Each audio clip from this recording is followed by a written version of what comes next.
Hi everyone, thank you so much for joining live for day one of the India ConTech Summit. We have a pretty jam-packed agenda for you today where we're going to be having two main panels. The first is going to be Scaling Globally from India, which is a panel where we're going to be hearing from the startup founders who've built operations and teams in India, but have been able to manage to scale globally to the European, US, and other markets. So we'll be hearing their perspectives on how they built their products, how they built their teams, as well as how they've managed to raise funds from globalist investors. Then we have panel two, which is venture perspectives on India. So we'll be hearing from global venture investors about their India first strategies, especially for the construction tech sector, but also from local Indian VCs who have a real estate or a construction mandate on the opportunities and trends that they're now seeing in the Indian construction tech ecosystem. Now, before we kick it off, I just wanted to give you a quick overview of who we are as the organizers, but also a bit of an understanding as to why we really believe that the moment is now for the Indian ConTech ecosystem and why we've actually set up this particular summit. So just as a quick introduction to us as the organizers, this has really come together from three different parties. The first is C-Tribe, which is an organization and a community for the Indian built environment that just helps to nurture and accelerate innovation, tech development, and digital transformation. Chaitanya is one of the co-founders of this organization, and they have a very active WhatsApp community. So if you'd like to be a part of C-Tribe and be involved further with the Indian built environment, just reach out to him and he'll add you to that community. About myself, I'm Bragan, and I write a newsletter called Last Week in ConTech, which gives a weekly summary of what's going on in the innovation and construction tech sector and really helps to understand what the trends are, but also adoption best practices and how we can actually start to deploy new solutions on construction sites. And then finally, we've come together also with Sid, who runs Constructing Tomorrow, which is a media platform producing content at the intersection of construction, emerging technologies, and also the new and evolving careers that are shaping our built environment. So for all three of us, we really came together to put together the India ConTech Summit because we believe that the Indian ecosystem and the Indian ConTech ecosystem is now reaching an inflection point. And it is doing so for four reasons, we believe. The first reason is we believe the market is hitting scale. So India's construction sector is set to become the third largest construction market by 2030. And that's really driven by over $1 trillion in national infrastructure spending. So we're seeing the market and the ecosystem really mature due to the amount of investment that's going in. This amount of investment means that capital is starting to follow the opportunity. We're starting to see India-first construction tech investment strategies by global funds. And one of our investors in our second panel, Aditya, is actually based in India as a venture partner for brick and mortar ventures. So we're starting to see India becoming as a more important feature of the construction tech landscape. Thirdly, we're starting to see founders scale across borders. So increasingly, we're starting to see founders build products in India and then sell them to the US and the European markets. Two of our founders from Track3D, as well as from Attentive.ai, have been able to raise tens of millions of dollars on the back of the revenue that they've been able to generate from the US market. And then finally, what we're also seeing is global teams built from India. Because of the amount of construction spending by the government, there's a very deep talent pool in the country. And we're starting to see big US contractors like Turner Construction and DPR Construction set up global centers of excellence inside of India to actually support their operations in the US and globally. And this is becoming a stronger feature of the US contractor as well as the consultant landscape. And we'll be hearing directly from them on day two as to how they're setting up these teams and how they're structuring their operations.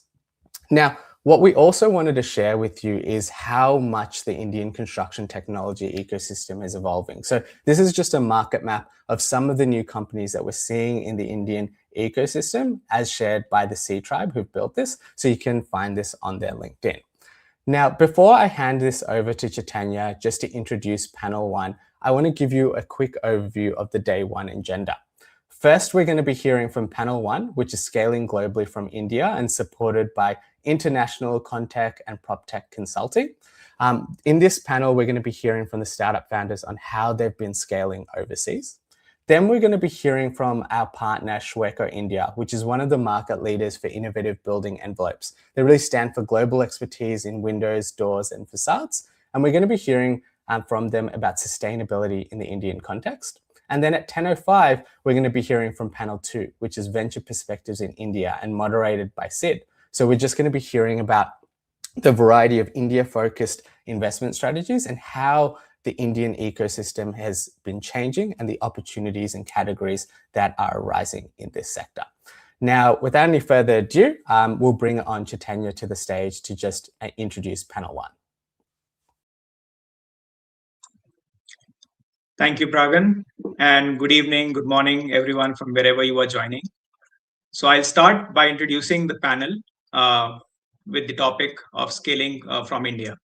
So scaling a construction tech company from India is a different set of challenges, constraints, customer archetypes, and operating levers. India supplies top-tier engineering talent, but the market is hyper-fragmented and also complex. So, but those same traits that make early growth grinding at home becomes a competitive advantage abroad. So if founders change the product, GTM, and organizational model.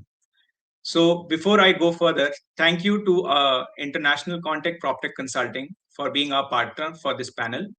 They advise non-US ConTech and PropTech companies on strategic US expansion, combining proven go-to-market frameworks with real-world insights from decades of experience as builders, developers, contractors, and founders, helping them get off the ground and scale within the states.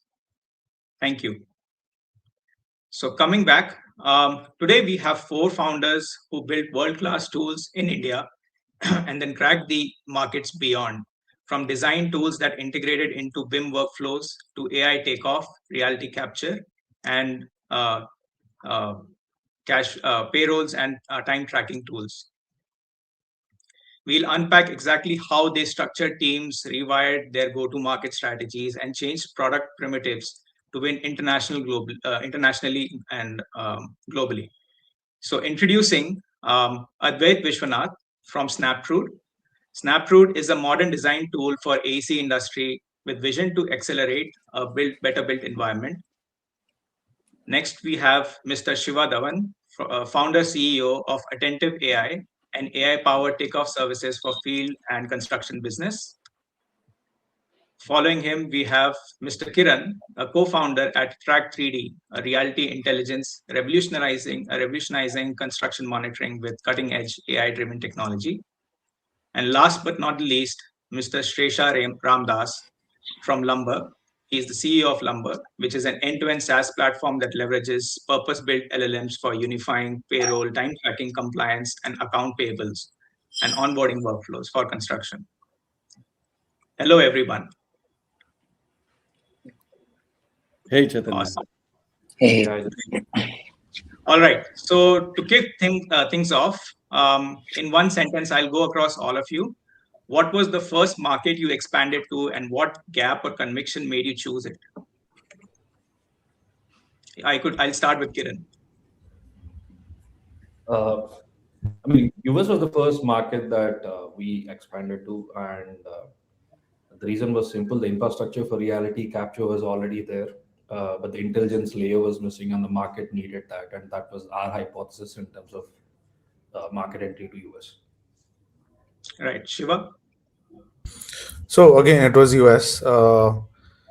See, primary reason there is a total addressable market reason why a lot of companies go after the US market, right? It's a very big total addressable market, and the odds of building a big company is much higher. So that's why for us it was US. That was the business reason. The technical reason was that we convert PDF designs into a bill of material or a quantity takeoff, as it is called. And in fact, India is a little more advanced. In India, people don't circulate PDFs even before the project is on. CADs are circulated. So in India, the use case was not even there of converting a PDF into a takeoff. So yeah, those were the 2 reasons why we went with the US. Great. Advait? And likewise, we also expanded to US. But again, I think the primary reason is that to be a modern design tool, something that can capture like tens of billions of dollars, I think US is the market you have to win in. So there's no point winning a smaller battle in India. Understood. And last but not least, Shreesha. So we started in US. Our core thesis was centered around workforce experience. And US is a place where paying out the worker is one of the most complex scenarios. And so it was a natural place to start because wherever there is complexity, there's software to be built. Great, great. So now I'll just dive in a little into team structure and organization, design, because that is, I think, something that a lot of founders in building from India have. So Kiran, I'd like to ask you, what was your first single hire when you went to the US market? And what was your 12-month hiring plan, if you recall from your journey? Right. So the first hire that we actually went for, I think it might be same for most of us, was a senior sales resource. And the reason was that, as founders, we never actually had networks in US or from the construction industry. And we needed someone on the team who can actually expand or open those doors for us. From hiring plan, obviously considering the engagement that we need to do with our customers, we always had customer success one of the important hires after the sales, and followed that by sales, in SE solutions. And how important was it for the founder to be involved in the sales process? Because I think that's also a very critical part of. I mean, at the stage that we are in, when we entered the US market, we are fairly, young company in terms of it. So it was, founder-led sales, though we had a senior sales resource on board at that time. And I think primarily for two reasons. One is for us to sort of engage and understand, what the customers actually need, and sort of even not only from a sales point of view, even from a delivery point of view. So it was, founders and with the team being in India, right? So we were basically the points of contact for the initial set of projects to sort of run to understand what is the general feedback, how is it helping them, any other information that we can understand from them in terms of the workflows, and how can we build it better. So Yeah, it was really important for us to sort of be engaged with the users at that stage. fair enough. Anyone has any other take or any other perspective, something different that they tried and it worked or did not work? So Chaitanya, I'll share this. So some context, this is my fourth startup and I've been in US for a long time. All my startups have been in US. But the contrarian thing that I did compared to most of the startup is I had a full-fledged management team in place and I had the sales leader before even we built the product. And the reason for that was I wanted unbiased user feedback or customer feedback to come in while we are building the product. And usually what happens is when you do a startup, we tap into our network. And the feedback that comes in, it's generally biased to what we want to hear. And so I wanted that unbiased feedback. And so that's why the sales leader, and I made it very clear to the salesperson that this is not going to be a commission-based relationship. You're conquering an unknown land. And so you need to understand you should not have incentive to go to the user and get the feedback. You should go without any incentive and get deep into the problem that the customer is facing. And that really helped us to build a product that actually solves the customer problems and deliver them the outcome. Got it. I think I'll echo that. We also started mostly with a customer-facing role, but not so much on sales. It was actually more about trying to figure out what it is the market wants, because we had already. So design tools take like notoriously long to go to market, right? Like I think that's one of the biggest pains of my existence. But we sold in India first. We had a couple of large customers here. And then when we decided to start, the prime time game in the US, we knew that the product would have to evolve a lot, right? Like the quality bar is very different, the workflows are very different, and so we actually hired customer-facing roles much before the product was ready. Exactly the way Shreesha thought about it, which was just no incentive structure, no commissions, just you get a flat salary, a base pay, and you help us figure out what the product needs to be. I think it took like 12 months to get some ROI out of that, which was very painful. But at the end, we felt like we had figured out a niche to play in. Nice. And does the customer profile also impact your go-to hiring plans, Shiva, if you want to? Um, like if you're building a B2B business, I don't think it does. Like obviously, like everyone mentioned, you need sort of an industry insider who can put you in the room with the right people. So I think that's true for like all different industries. Like you'll need an industry insider that can put you in the right room. I think what's hard is that finding someone who's good at sales but also has that sort of product insights. And that's why it's also recommended, like if you do your 0 to 1, what is recommended is founder led sales. I think the case with Shreesha sir is very different because Shreesha sir is a much more established entrepreneur. Like he can find people who can work for him. But for all the young entrepreneurs, I would recommend like being in with that room with that industry insider, because you might be the one bringing in the product insights as you speak to the customer. Uh, so that would be my take on it. Great, great. Diving in a little deeper. So Advait, how did you split, R&D between India and your target market? And which roles did you insist on to be local versus in your target market? Yeah, so I would say 90% of the team is in India. All of engineering, product, and design is in India. Some of customer success is also in India, but a little bit in the US. The only caveat is that Altaf, our CEO and founder, he is in the US, and he's actually an engineer. So he wrote the first 10,000 lines of code in the company. And actually, that's a very interesting mix because so he's a math kid who also sort of spent time with architects. So that's where he got the idea. So he sort of has industry context, but also can literally code it. So he's the only R&D person in the US, but he's also doing sales. So he plays the integrator role essentially. But otherwise, everyone in EPD is in India. We found that to be quite efficient, to be honest. We still find it very efficient. Great. So Shiva, if you were to reconsider, your 6-month, 12-month plan in terms of hiring in the early days, is there an example that you think was a mistake in terms of hiring, and how would you have changed, if any, or how would you go different? I would hire that industry insider, sales, whatever guy you want to call him or girl, much faster. Like we thought, founder led sales, we don't need a local person. Like that took some time. I would hire that, like others have also mentioned, I will hire that person day one, even if the product isn't ready, hire that person as fast as possible. Because the amount of insights that will come in your product, regardless of when the sale happens, say it happens 12 months later, that is irreplaceable.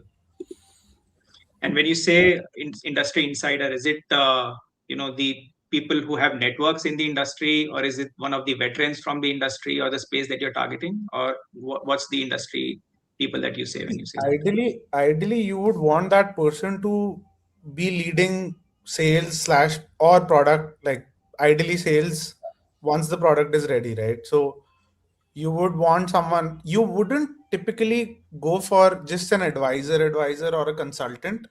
I would not recommend that because there is less skin in the game. What you would want is someone who can stick around, be with the company for the next 3-4 years. You see that as an ideal hire. And yeah, that's what I would recommend. You want a full-time person on board, like not a part-time person there. And Shreesha, any takes of yours? Yeah, so looking back, if I have to think about a mistake that I would like to go back and correct, it would actually be hiring a payroll expert. So, being engineers, we thought how difficult or complicated a payroll would be. Um, it's all numbers, and we will be able to figure that out. But the sheer complexity of payroll in construction sector in US is just mind-boggling, And so we had to go through the struggle, and especially because you're cutting paychecks to the workers. If they don't receive the right paycheck, they're not going to show up to the site, to the field. And so the margin of error is just not there. And so looking back, I would definitely hire this domain expert, deep domain expert, with understanding all the critical parameters that need to go into that equation early on. And to the same point, like, this is useful for the younger founders. From my experience, which I did not do earlier, but I did it right in Lumber, is I had a designer from day one. Usually, again, as engineers, we think we can wing it. And once the software becomes large, then we will get the designer to polish the interface. But it really helps if you have a designer who's day one focused on UX and UI. Great. I think even I resonate with that, components of having a domain expert, having someone who has the network, who can get you in the right room, and then design focus, because as engineers, we always, build features first. We forget about the interface and the interaction, the way people will interact. Great points. All right. So going a little more into learnings, of your journey so far, how did you identify your first target market, country or region for expansion? And how did you land your first customer there? I mean, I think, we've been in C-Tribe, we've been talking to a lot of startups and founders who would want to, reach out to different markets that they have in mind, but they don't really know what's the best way to get there. And then what's the best way to convert that first client, and what's the time period that they're looking at, so if you guys can, maybe if we go in alphabetical order, if you guys can just go ahead and, share your journey and experience, that will be helpful. Okay, sure. I think our answer might be atypical, but I think building a design tool is a very, very silly idea, right? Like, I would say it's probably a very silly thing to do with your time. But if you do it for long enough, it suddenly becomes quite wise to do it, right? And unfortunately, in our case, I think Altaf powered through the first several years with almost no capital. I actually knew him then because I used to work at Axel. I was in the room when he raised his first round. And so I joined him a little bit after the inflection point, or just at the start. But because of that, really, because of this category being so notorious for being difficult, I think once we endured the 5 years, we do have a reasonable amount of brand awareness. So if you are an early adopter trying out new BIM design tools, Snaptrude will come into your radar, right? And I think that happened a lot because of events we attended from the get-go, like right when it was barely a product. And so inbound has been a very, very strong channel for us today. I would say more than 90% of our sales happens inbound. And it was quite clear that USA was that geography. So when we were done, and we, you could see website visits, like, multiple tens of thousands of visitors coming in, a large skew of that coming from the US. So it was very easy to pick the USA. And then I think around, I would say less than, maybe like 10 months ago, we opened up our PLG motion. So that sort of also really kicked things off. But the first ever customer we got, like the first USA based customer, was actually a mix of this brand awareness that resulted in them sort of trying us out. But then we had to fly down. We had to go down in person and wine and dine them. Made sure that they realized that while we had the advantages of India, in the sense that we were shipping almost everything they wanted at rapid speed, we also were locally present, right? So I think that pushed things in our favor, and that has really, compounded for us after that. Great. So, I mean, the target market obviously was US, and it's the single largest homogeneous market in terms of the size and all. But when we are doing our evaluation, I think we sort of simplified it to two probable factors. One is what is the tech readiness in terms of what is already being used in the field, and probably the second is willingness to adopt or willingness to pay, right? So these were the two major things, and I think the rest of the industry factors anyway sort of played in terms of saying that, hey, US is the market that we need to focus on. The way we went ahead with the US is, it's a bit different from what Advait has mentioned. In fact, I think NK and me, we were almost there for a year continuously on the site, sort of, talking to the customers. So we had some initial introductions through the social media. We reached out to people on LinkedIn. People were kind enough to sort of respond, talk to us. That has led us to some conversations further. There were some introductions from the network, and we sort of started going and meeting them, sort of spending time on the field, understanding. We had an MVP of sorts back then, so that's what we were sort of basing our conversations on, trying to see what our vision is and whether it is actually sort of resonating with the people who are actually going to use it. It was an incredible amount of feedback. In fact, we always say this to the customers that though we build the product, it is the customers who actually have helped us build it, right? So it's the feedback that has come from that, and that eventually sort of led us to get the first customer after that. So we positioned ourselves very clearly, saying that we are an India-based company, but however, we as the founders were actually on the site, sort of talking to the people who are actually building on the site. So I think that's been a great. How much time did it take to convert that first customer? I think the pilot to, let's say, the contract sort of a thing was probably about a 6-month journey. Nice. Great. Yeah. So I think a couple of things here. One is that you need to be physically present there in front of the customer. And in fact, if you don't have a product ready, that relationship is not of a company or a customer, it's of a company and a design partner. So what you really need initially is a product design partner, which can be in the sorry. No, nothing from it. Please go ahead. Sorry, so I got some feedback.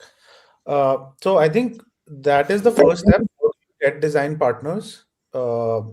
The key there is to, I think, be physically present. Go at a conference, have a booth, find people who can feel and touch you. In that sense, because like digital marketing, you can always keep doing, but it doesn't build that kind of that a physical meeting builds. So that would be my recommendation in terms of how to go about it.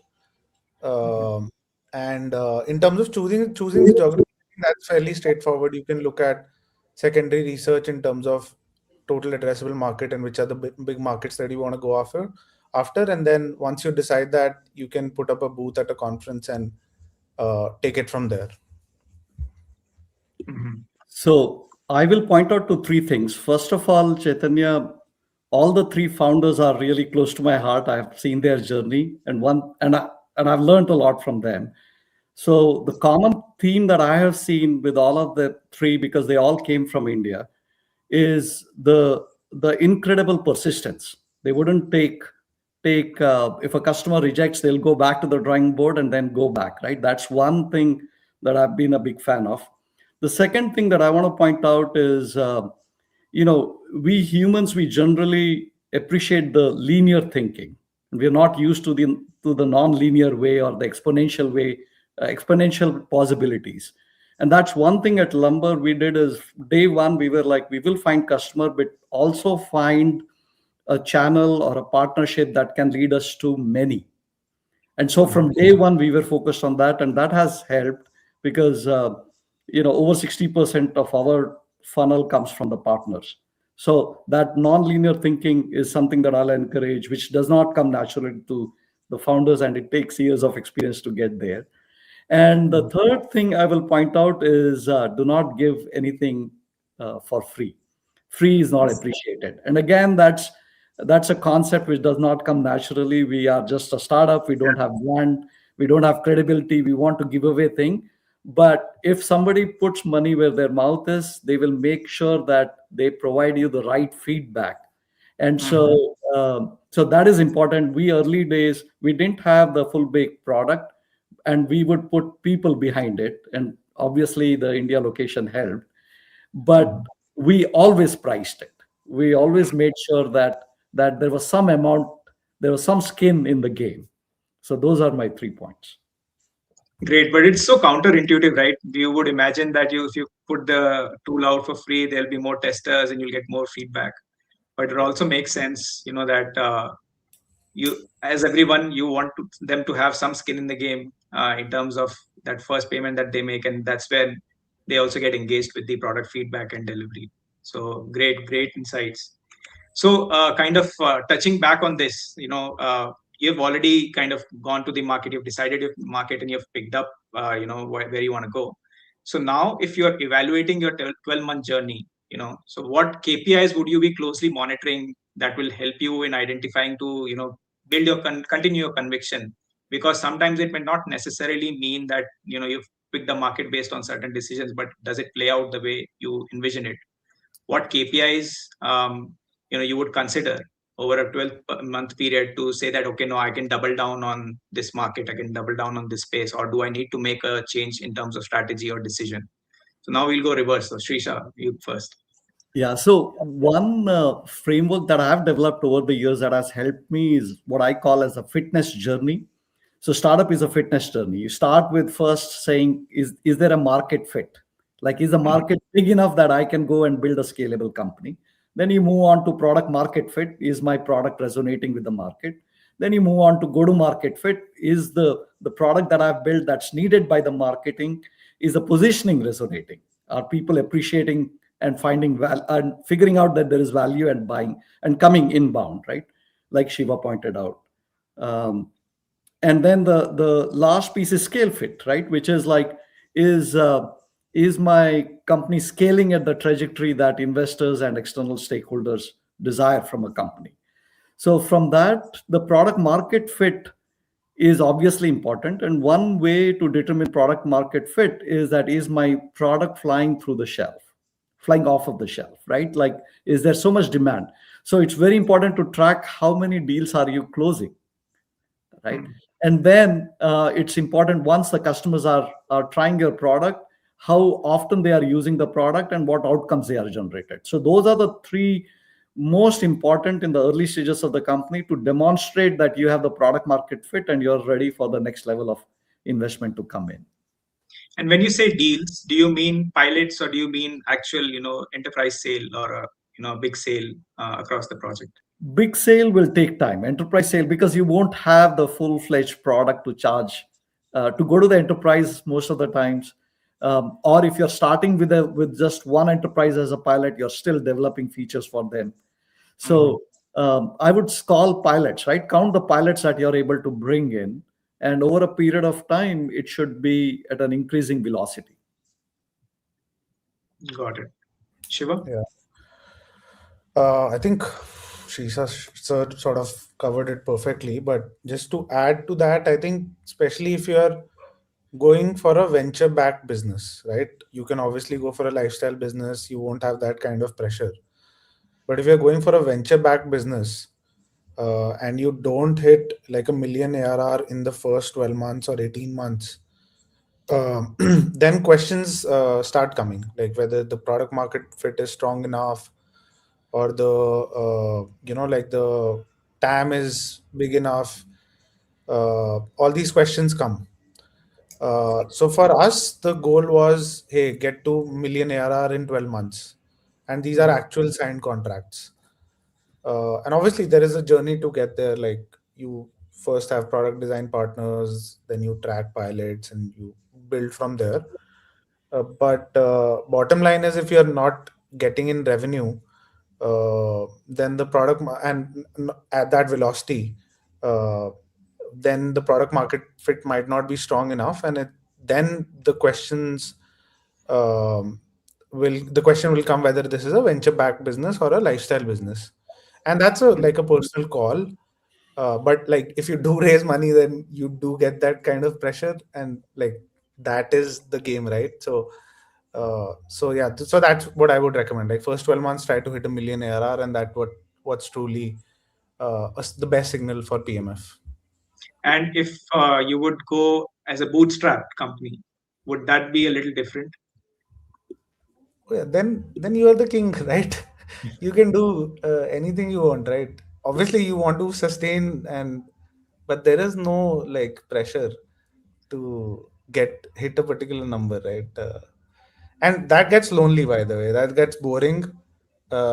You will start questioning. Hey, initially you'll think, hey, I'm the biggest fish in this pond, but then you'll start questioning, are you creating enough impact? So that's what I would say for like lifestyle and bootstrap businesses. Thank you. Kiran?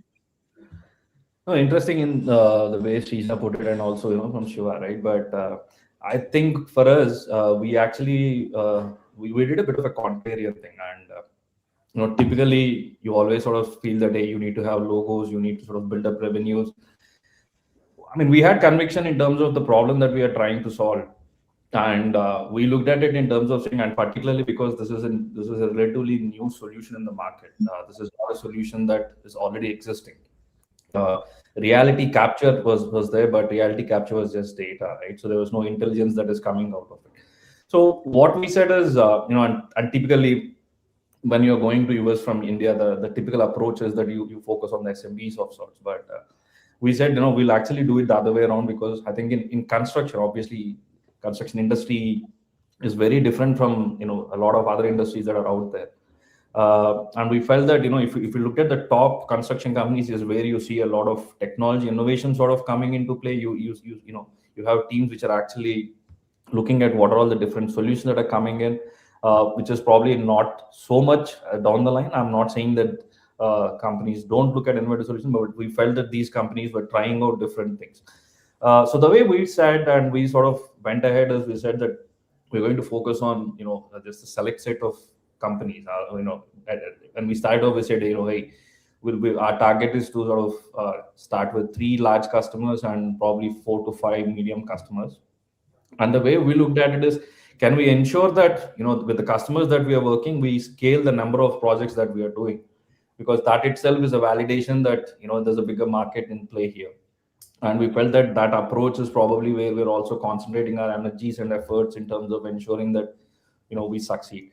Another thing that we are also trying to sort of see is how quickly are we, the time to value in that sense, is how quickly are we actually able to get the value back to the customer. I think these were the primary things that we are looking at. Obviously, considering the way our product works, one of the other things that we are looking at is the number of captures, which is the number of data that the users are ingesting into the system, which is also a measure of the usage. So this was how we were looking at it in terms of figuring out, are we moving in the right direction? Though it took a bit of effort from us to sort of convince our investors to sort of say that, hey, we are not, looking at growth, but the whole intent is to sort of ensure that we are actually building what we should be building. And how did you, maybe finalize a list of top 4 or 5 large contractors that you'd want to approach? Is it just by market size, or is it by some other, means that you find out? Or is it just... I wish we could shortlist, but no. I mean, what are the top GCs, right? I mean, you have the EMR list, so you have the top companies that are there. So our intent was that we work with 3 or 4, not shortlist them. Whoever is willing to sort of try us out, we are sort of trying to sort of. But again, the intent was not to sort of spread our effort in terms of saying, hey, I need more logos, which is usually what companies also do. Great. Advait? Yeah, I mean, I really appreciate all the other answers, and I think and ours will be a little different, but I agree with Shiva, right? Ideally, you start with a cold hard metric, right? Like $1 million, 12 months, make it work or else go home. But I think oftentimes you have to decide where you are different from standard norms. And in our case, I think what was clear is we knew that a design tool, firstly, it's a different market to crack, but more importantly, it's actually a lot more like a consumer experience product rather than a buyer. You can buy any design tool, but unless the designer is using you, doesn't mean much, right? So we were very clear that we wanted to see significant usage on the platform, whether they came through buyers or whether they came PLG. That was the goal. And we knew that eventually the hope is that will translate to revenue, right? So we weren't questioning whether we have to exit the USA if we don't hit a number, but we were questioning whether we were picking the right sliver within the USA market, right? Like, because you can create a design tool for many stakeholders, many niches within that as well. It took us, I would say, like 12, maybe 8 to 12 months from being in the USA to finally starting to see folks spending like, one odd person spending like 3 hours a day, 5 hours a day. Today we're at a place where I, like, every single day, the one thing I wait for is 6 p.m. because at 6 p.m. I get an email of all the usage data of the day. And today we see like a large chunk of people, on average, all B2B users on our product, anyone with a work email ID essentially, is spending on average 3 hours a day, right? Nice. That's average. So that started happening, I would say, like 5 months ago or 6 months ago. And now we're finally, again, like 6 months after, like, so 18 months totally, we're now at a place where we're closing enterprise contracts. And so I think in our case, we have generally had to be more patient than we would like. We also often, like, go into the rabbit hole of wondering whether we're really cracking it or not. But I think we've just tried to force ourselves to firstly not question everything, right? Like, we do want to do design tool, we do want to do it for the US, but then we're trying to get just one milestone at a time. So if usage is cracked, then you get revenue, and then hopefully you figure out how to scale that revenue dramatically. Mm-hmm. And just to continue with you, Advait, so you spoke about revenue and you spoke about customer journey. So how did you come up with your pricing strategy for the US market? Was it because there are a lot of pricing models that float around, and people also struggle with that. Every customer has a different preference. Someone would want, want a value base. Someone is saying, hey, I want a seat base. Someone says, I want a lump sum or whatever it is. So how did you guys prioritize your pricing strategy for your product? Yeah, so this is a topic that I think we keep like debating internally. I have a very simplistic approach to this topic, which I would love to hear what other people think. But my opinion on it is, right now we are insignificant in the market, and it's probably more relevant in our case to first generate value, then we'll capture something, right? Like, if I sit down today and ask myself what is the most optimal way to get that extra dollar, it's probably worth something, but it's probably not worth much.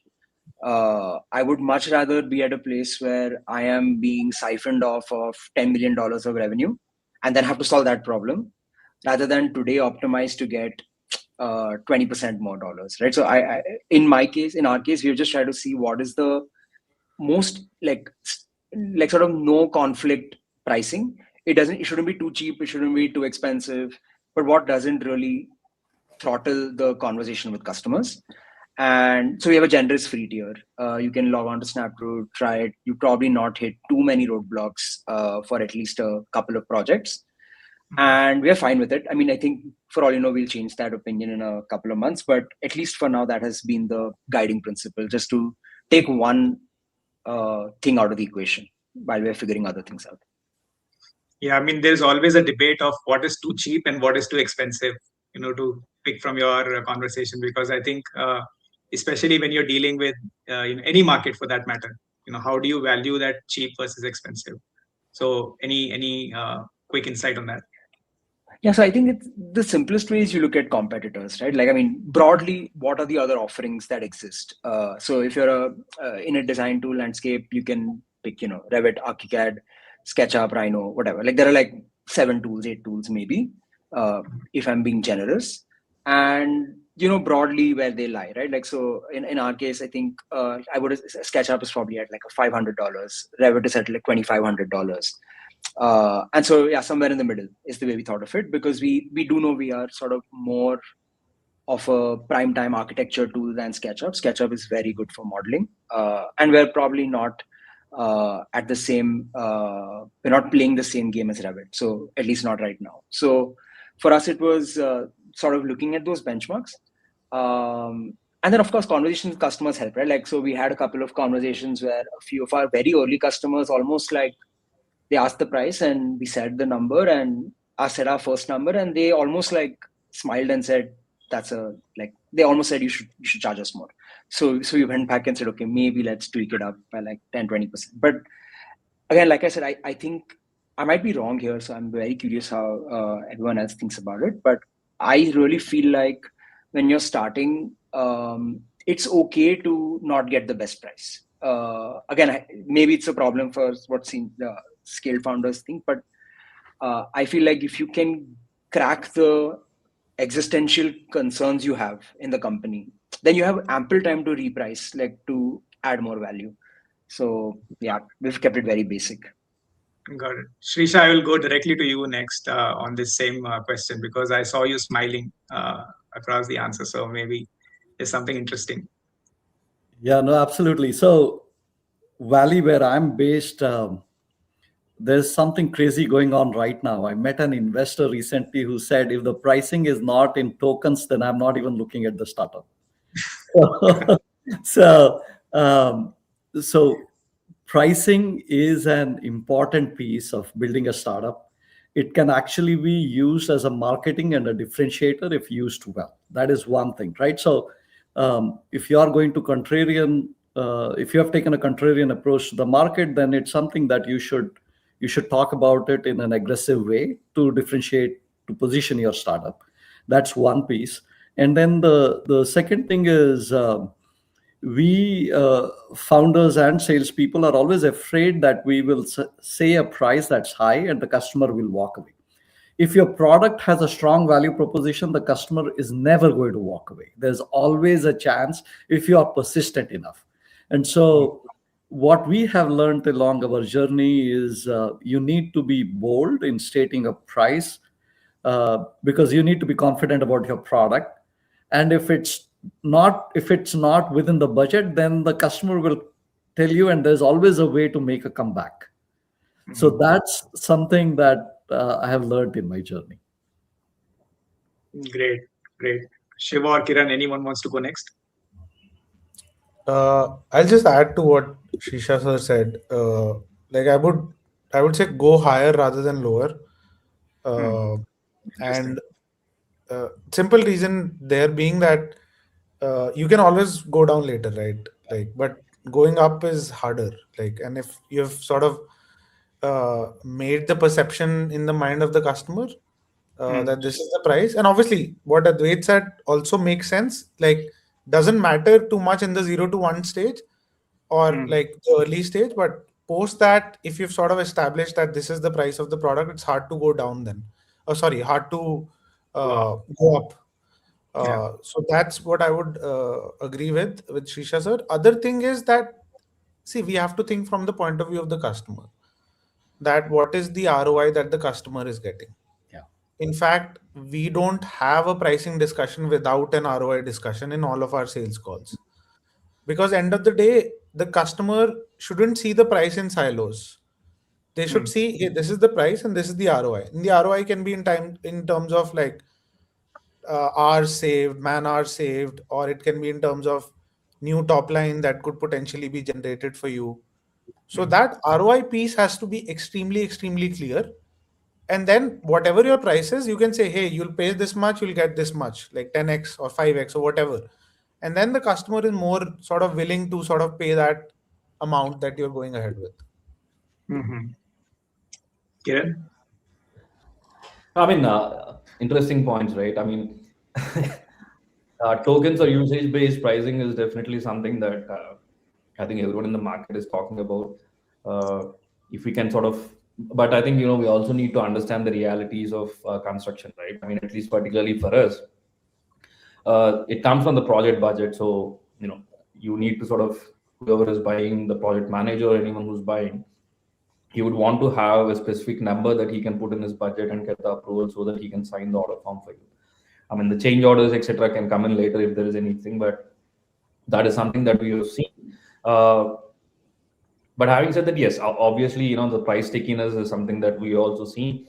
And initially it doesn't, but yeah, as you move forward, I think it's important for companies to sort of try out different prices and sort of figure out, what's actually, the responses have been, and then figure it out in terms of how do you then pair it with the value that you're sort of delivering. So, But yeah, typically what we've seen in, at least in our cases, that most of the companies come back and say, hey, I need a number that I can put in my budget and close it from there. And so that's how at least we are doing at this point in time. Great. So now I'll jump quickly to questions from the audience because we have quite a few questions lined up. So I'll go one by one, and anyone who chooses to answer can answer. So the first question is from Ankur Kumar, and it says, how should we plan for US POCs from India online? Are there any US based communities where we can offer our product for trial remotely? Anyone who would want to take it? So I'll start, and others can chime in. So there's no easy way out. People are always looking for an easy way out, where you will just release a product in the wild and you will get a lot of feedback instantly. So unfortunately, there is nothing. As the three founders have eloquently said, that they had to make a trip to US, they had to sit with the customers and convey the value proposition, establish that ROI, and then gain the confidence. You have to do that. My 2 cents. And I think one important thing, and this is something that I also love about the industry, is the fact that it's an industry that is that values a face-to-face interaction, right? I mean, that's how things are done on this side. And I think it also builds a credibility when teams sort of see that. I think just sort of putting it online and letting them sort of try it out. They might try it again. Number one, it depends also on what is the kind of the product. For someone which is basically a bit more implementation heavy to start with, like us, you definitely can't sort of do it by just sort of doing it as a POCs. But I think in the long run, if you have to sort of crack the US market, you need to meet the people, you need to understand what they do. Construction in India and construction in US are two different things. So you definitely need to sort of have that engagement for you to understand what they want. Interesting. And I think the next question also kind of touches into that. So what's the best way to convince someone to be a design partner based on the MVP? So I think I'll go directly to Advait on this one. I think it's just about picking the right problem, right? Like if you're solving the right problem, I don't think I have a great answer, but in our case, I can tell you what worked. I think it's a lot about taking shots on goal, right? So are you putting yourself in a place where you can talk to all these people frequently? If you're talking to these people frequently, if you are hitting the right keywords and you're talking about the problems they care about, I have experienced American enterprises to be quite growth minded. Like they are looking for opportunities to improve. So you don't have to spell it out. I think they at least in my experience, they seek the alpha. So they will come to you and say, hey, that looked really interesting, and can you see if you can do this other thing, right? So I think it's not as tough as it sounds. Like the tough part is actually just putting yourself out there and figuring out iteratively what the problem is. Shiva, anything on that? I think the first MVP usually sucks, right? Usually it sucks. So you have to be in that room with the customer and show that conviction that, hey, we are here to listen to you and improve this. Yeah. If they see that conviction, they will become your design partner. Otherwise, they'll be like, hey, this is just another company with trying something. So it's all about the conviction that you bring to the table, because the MVP usually isn't in a very good form. Yeah, I think I'll just quickly add that, Chaitanya, your design partner is not buying your MVP. He or she is buying your passion. Interesting. So that's something to keep in mind. Shiva has also nailed it. One other thing that is probably important, and we feel that has helped us a lot, is being honest in terms of as Shiva said, MVPs are not great, but it's about how do you sort of address them, or how do you sort of being honest about what it is. So not trying to overpromise or anything. Be true to what can be done and what could be done. That would be important. Great. All right, on to the next one. Again, what GTM channels in the US were most effective? Maybe So- Kiran, yeah, Shreesha, please go ahead. So I'll just start. So in construction industry in US, one of the most effective channels is events, conferences. So in that respect, the industry is still old school. And remember that these are hardworking people who will pick the vehicle in the morning and go to the field. And it's really difficult to catch their attention on a phone call or forget about online ads and all of that.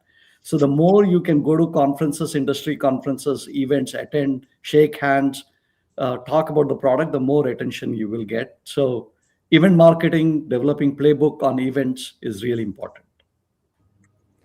I mean, Sisha knows the distribution better than anyone here, right? So, but just to add to that, see, events, I mean, this is funny because I was having a conversation with someone from the top contact companies, and they still say that 70-80% of the budget is still in events. So that's how the industry is, right? So I think what people from founders from India need to understand is this is not a digital native industry, right? The users are not digital natives, right? So as I already mentioned, probably the ads might work in India.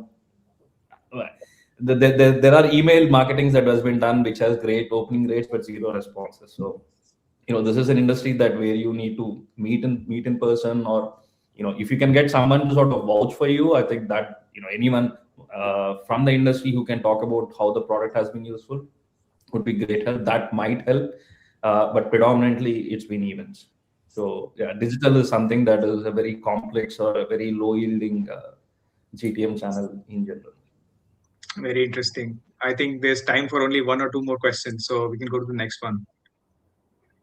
So the question is, has there been any union pushback on scaling products to the US? Also, what's the plan for field adoption? From what I'm seeing, getting buy-in from field teams won't be easy. I think Kiran, you have been with the field team more. So Actually getting to the field teams, right? Yeah. Because I mean, as he has mentioned, right? You're talking about guys who basically are on the site for 12 hours almost every day. So Yeah. it's a tough job, sort of being there, getting things going and everything. But again, I think one thing that that we need to sort of understand and sort of be very cognizant of the fact is that how are you actually aligning with their workflows, right? I think that's what we need to figure out. How do you seamlessly be a part of it and not add any more work onto their plates? How can you make their life easier? I think if you can reach out to them and make their life easier without adding anything to it, I'm sure there will be adoption. It will take time. It is not going to be done quickly. If one team probably needs to use you, then they'll probably talk about you to another team. So it's a slow thing. It will not sort of happen overnight. But yeah, it's a challenge. But again, I think you need to align with what the field, how are you solving the problem for them? And one question to add to this, Kiran, is does it matter? I mean, does it make sense to go to a project site, or does it make sense to go to a headquarters or a head office? Does it depend on the product type? I mean, again, it depends on who's the user, right? For example, if you're a design, I mean, if let's say for advice, it might be more where the design team sits. So it's again, at the end of the day, where the team that needs to use it. For us, it's all about being on the site. So even when I go to US, it's only on the sites. We do visit, let's say the regional headquarters, but that's just meet someone. But other than that, the action is on the field. So for us, it is without any doubt. Just the last question, if we can pull that up.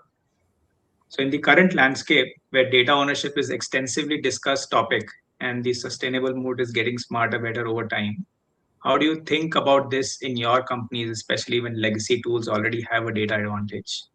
I think Shiva, you'd be the right one in this first. See, Then I'll go to legacy tools may have a data advantage, but you have the execution advantage as a young company.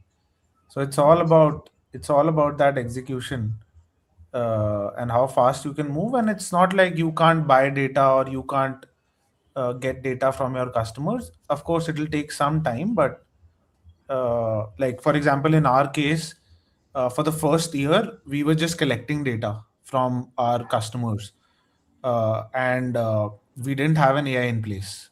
But after the first year, there was a lot of data collected, and we started training our models. And take some time, but like if you're at it, then like you'll get it. You'll basically collect that data very quickly in a matter of a few months, and you then have the execution advantage.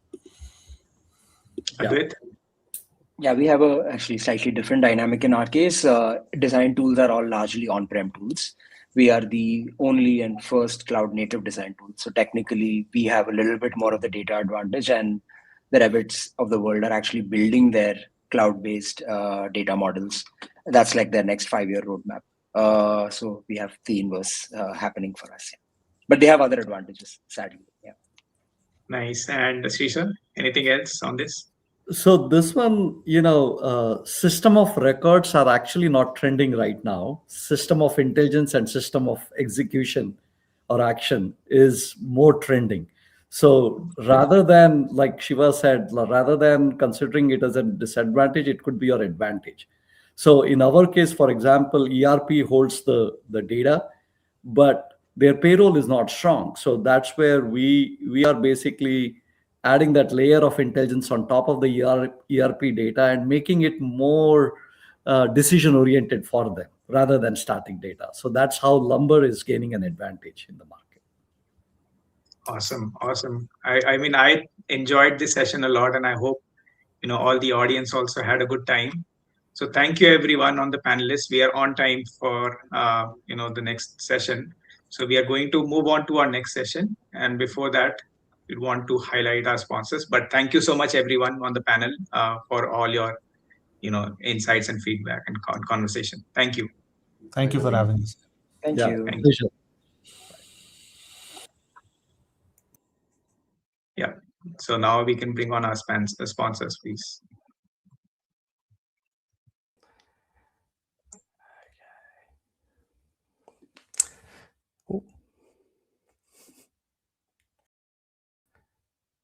Why?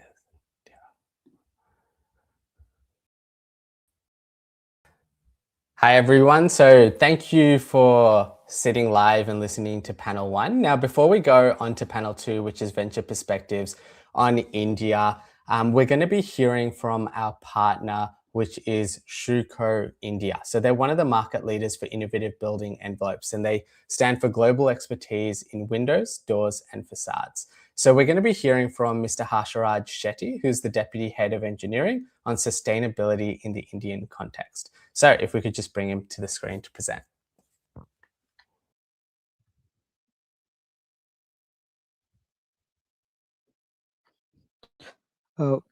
Thank you, Bragan, for the introduction. Hello, everyone. We are all pretty much aware India is one of the fastest growing construction markets in the world. The scale is enormous, the speed is unprecedented. And that means the carbon decisions that we make today will define the environmental impact for the next 50 years.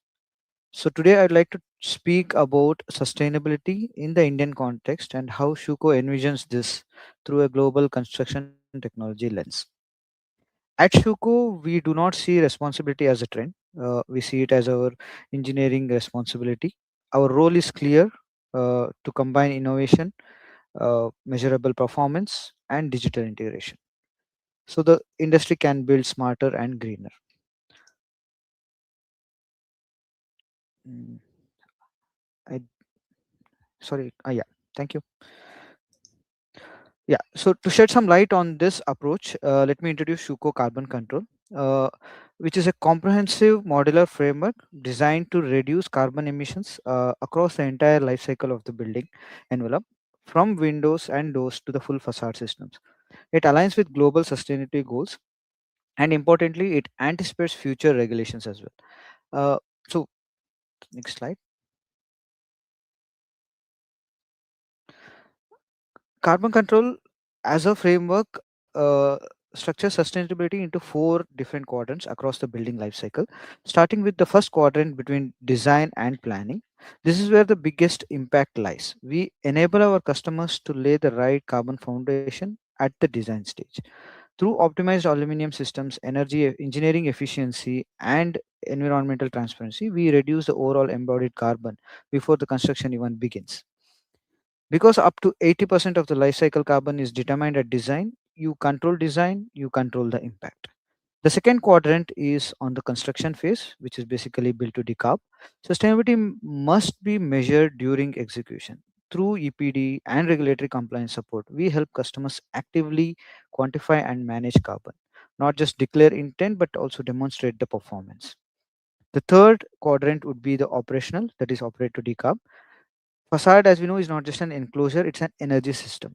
High thermal performance, air tightness, and durability reduces the operational carbon dioxide uh, emissions. And that protects both environmental performance and long term assets value. Finally, end of life to sustainability closes the loop. Our systems are designed for disassembly and recyclability. Aluminum is not waste, it is a permanent material resource through which circularity in engineering is assumed. So, this life cycle approach is how we make buildings genuinely greener. So, just can we go to the next slide? So, just to understand how the Shuko supports the green building. So, this is just India's part to how we want to see sustainable construction. So, how do we translate this into a measurable impact? Next slide, please. At Shuko, the equation is simple. Material sustainability plus engineering optimization equals carbon reduction. We apply responsible aluminum sourcing, optimized profile geometries, and performance driven system designs to reduce both embodied and operational carbon. We support projects targeting LEED, IGBC, and Griha certifications, at the same time keeping in aspect the performance of the system. Uh, the next part, next slide, please. So, along with having sustainable products and frameworks, we also are looking at how we can integrate AI, which is the need of the hour, with our day-to-day activities to make it more digital. And the next slide. And through one of those aspects is how we are at Shuko India. We are looking at integrating AI in reducing the overall timeline or the efforts that go into delivering proposals and to projects, to commercial projects, essential projects. So this allows us to use AI and the vast opportunity that it lies with to provide precise, complete, and faster proposals to our customers. The next slide, please. So with this, I complete my short 3-minute presentation. I hope I am in time. So I'd just like to just close it with the thoughts that we at Shuko think about sustainability as our core aspect, and we just want to leave it better. Thank you.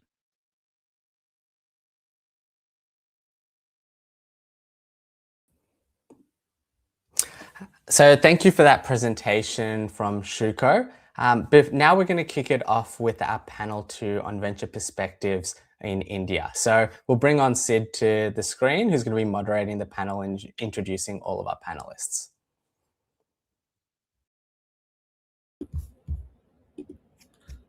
Thank you so much, Brogan.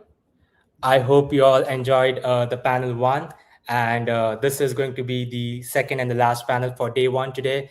Super excited for it. And this will revolve around the venture capital perspectives on India. So to give some context about this, today India is one of the world's largest and fastest growing construction markets, but it also has some challenges with it. The market is extremely cost sensitive. It is super fragmented when it comes to execution. And also there are massive delivery pressures, which raises a big question. And that is India simply following the playbooks of the West, or is it developing its own? And today, that's what the conversation is going to be about, how leading investors are thinking about Indian market, where exactly is the capital flowing, and how India kind of fits into the whole ecosystem of construction tech globally. So joining me today are 4 investors who are looking at this market from a very different but complementary angles. So starting with Vivin Hegde, founding partner of Zakua Ventures, a global early-stage VC firm investing in construction and built environment technology. Vivin has worked both as an operator, now as an investor, with his experience spanning from McKinsey, Hilti, and some other advisory positions. Next up, we have KP Reddy, founder and CEO of Shadow Ventures, early stage VC focused on AC and built environment. He is a serial entrepreneur who has successfully exited 3 technology companies, including an IPO and Nasdaq. Next, we have Dheeraj, who is the fund manager at Earth Fund, which is India's first prop tech and sustainability-focused VC fund. And lastly, we have Aditya Thakur. He is the venture partner at Brick and Mortar Ventures, covering the APAC region. He has extensive experience in construction technology as well, including a stint as the director of product at Autodesk and an earlier role at PlanGrid prior to its acquisition. Welcome, everyone. Thanks for having us. Hey there. We're excited to get started. And, I'm going to go super heavy upfront, okay? My first question is, when you look at India today, do you primarily see it as an under-penetrated ConTech market catching up to the West, or do you see it as a structurally whole different market altogether? I'll start with you, KP. Yeah, I think of it as a totally different market for a couple of reasons. One, a lot of the issues in the US and the UK markets even are really just rooted in a lot of tradition, and here's how you do things, and here's how we've always done things. And to the extent that like the owner of a project is actually, it's like almost being a patient to a doctor. When the doctor tells you what to do, you just do it, even though they're your vendor, right? It's your vendor, but for some reason we listen to whatever they tell us to do. I don't necessarily, but a lot of people do. And so a lot of times in the US and the UK, the owners and developers actually get told like, oh, that's too much liability. That's this, that's that, which actually creates a lot of opportunities for founders. Whereas I think if you look at the Indian market, the developers and owners actually can they have a lot of latitude, right? They're not stuck in, oh, this licensing issue and that issue. And so I think the opportunity to be much more upstream and collaborative with the people that have all the money, right? The owners and developers have all the money. I think there's a bigger opportunity in places like India to really, instead of, in the US, I feel like a lot of startups are just trying to create the next power drill, right? It's just another tool, and not really thinking full stack from, project ideation, like entire life cycle to maintenance. And I think places like India, you have a better opportunity to kind of go full stack with the owner and provide a much more in-depth and sticky solution than you can in the US versus, the little MVP and we're going to charge you $200 a month and all this stuff that happens in the US. I think in India, you can actually go much bigger. Super interesting. So focusing more on full stack and not just maybe specific point solutions for Indian market. Vivin, what are your thoughts on that? I do agree that it's structurally different, and it's structurally different for a few different reasons. If you look at makeup of India's construction market, right, the difference between what percentage of cost labor is and material is substantially different looking to what it would be in the US or Western markets, right? By definition, the approach that you take in the Western markets will not work because the cost sensitivity from a labor perspective is just not there in India. So your solutions will have to be much more efficient and tailored to what people are asking for, right? You are looking for ROI from an everyday perspective. You're not waiting for ROI for 6 months or 9 months and so on. So you're not investing in technology for strategic reasons. You are looking at operational efficiency when you're deploying it, right? So that's from the construction market itself. But also from a context startup landscape, it's slightly different in the sense that India is a large enough market where you can develop solutions for the market. There are very few markets in the world which can say that. But India also has a cost base which enables to be a manufacturer for the globe or a supplier to the globe, right? So India is in this unique place where you can build for the market and you can build for the globe. Right, that opportunity doesn't really come to lots of markets, and that's why India is positioned to be a laboratory of sorts for the ConTech ecosystem, and that's why we're so bullish on this market. Understood. I know we kind of talked about differences in how Indian market works and how the West works. Aditya, from your experience, have you seen any kind of pattern differences, specifically in terms of how US general contracting world works and how the contracting world is shaping in the Indian ecosystem?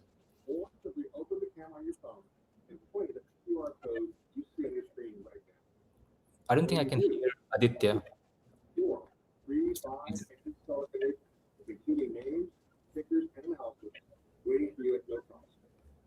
Still can't hear you, Aditya.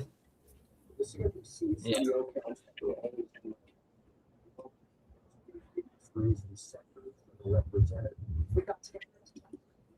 Can you guys hear me now? Perfect. Yes, sorry.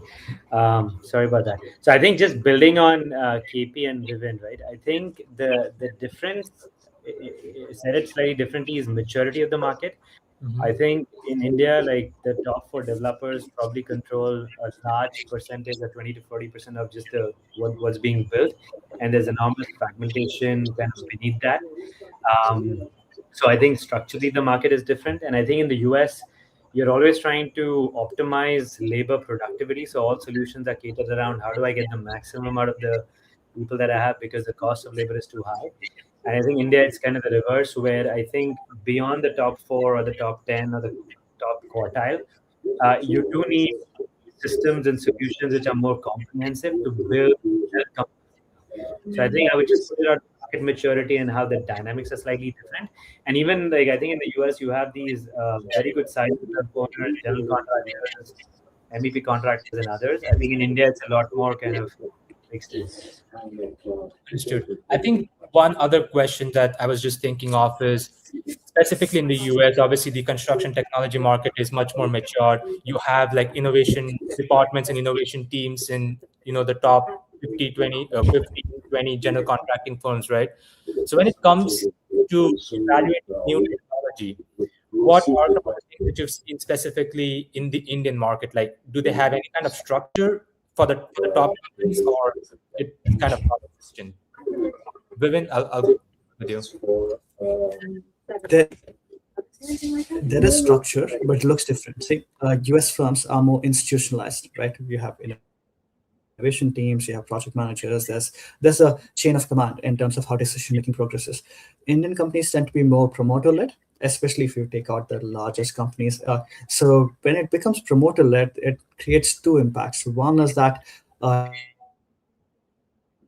you are looking for something that affects your balance sheet very early, right? What is your path to ROI or profitability from an operational perspective? And that could mean if the price to get buy-in is very high, right? You can't deploy something immediately, but if you get buy-in, then it gets deployed very quickly, right? Because the promoter can just ask you to get this done. So the rollout can be very quick if you get the buy-in, but the buy-in is not as straightforward. So the decision-making is definitely varied. And because promoters don't all think alike, the process consistency in US is probably higher than it is in India. So that is because of the structural nature of the market. KP, your thoughts on this? Yeah, I mean, I think there's a couple things to think about. One is, just like the Indian market is unique, I think things are also changing in the marketplace generally. Even venture in the US or venture globally is changing. And I think when you start looking at, there's a great value to providing some organization to, in the US, it's very, very mature business, very mature models, almost to a detriment. And so you have to fit into the construct of what exists. I think what's interesting about markets like India, where there's not a lot of maturity, both on the construction tech space, which I'm not a huge fan of putting names on these things, right? But and then even just development, how development's done with whether it's labor. I get hit up by so many robotics companies that are India based, and I kind of ask that question, like, how is this incrementally going to, from an ROI perspective, going to matter? So I think the way to also think about it is there's a great opportunity to shape some of the chaos that might exist in certain markets, in those immature markets where in the US, I think as a tech company, the first thing a construction company says is something like, well, how do you adapt to my workflows? Right? Because they believe they have it all figured out. They just need some tech to automate things. Whereas in the Indian market, you can take more of that SAP approach, like, no, you buy our software and you're also buying a workflow. We're going to help you bring structure to your business by leveraging our technology. So I think that's it. To the point of like, it can be a little bit chaotic depending on which markets you look at. So I think there's an opportunity. I always say, a lot of people don't know this, is that I actually was born and raised here, but went to high school in India. So I spent a lot of time in India.